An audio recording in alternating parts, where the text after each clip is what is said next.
Good Tuesday afternoon. Thanks for joining us for KVUE News at 5. I'm Brian May. And I'm Ashley Goodo. Tonight, Austinites have the chance to share their opinions on the future of public transportation in the city.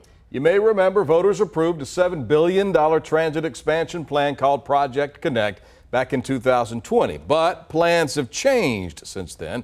Austin Transit Partnership, the agency in charge of Project Connect, is hosting an open house at the Central Library to unveil new options for the light rail system. Yeah, that's where we find KVUE's Isabella Basco. Isabella, the options in these maps are different than what voters approved.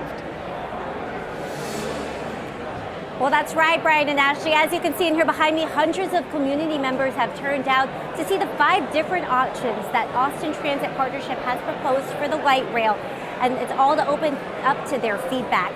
It was in 2020, voters approved a plan that included rail lines that stretched from downtown to Austin's airport, a line that ran north and south connecting through Republic Square, and a line going from downtown east to Colony Park neighborhood. But now the Austin Transit Partnership says they're proposing different routes because they're more feasible within their $5 billion budget for light rail. Here's the 5 options they're proposing. On-street routes from North Lamar to Pleasant Valley, 38th to Old Wharf to Yellow Jacket, and 29th to Airport. There's a partial underground route from UT to Yellow Jacket and a partial elevated route from 29th to Old Wharf to Yellow Jacket. ATP says these routes are what makes sense.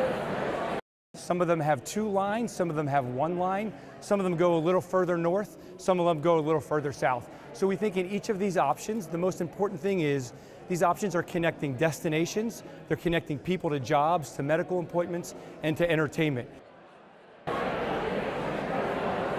And the price for the rail portion alone has more than doubled since voters first approved Project Connect. Some politicians are concerned the city would issue more bond dollars to pay for it. So Austin Area State Representative Ellen Troxclair filed House Bill 3899. She calls it the No Blank Checks Act, and it requires voter approval for specific projects, and the specific purpose of each bond would have to be listed on the ballot.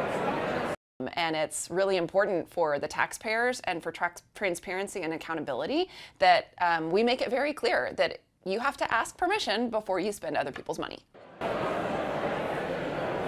And the bill was referred to a House committee yesterday, but there's no word on whether there could be a hearing. There is an identical version of the bill filed in the Senate. Now, as for Project Connect, ATP plans to listen to this community feedback and make a recommendation on which plan to build out in May. And from there, the board decides on what steps to take in June. But for now, back to you, Brian and Ashley.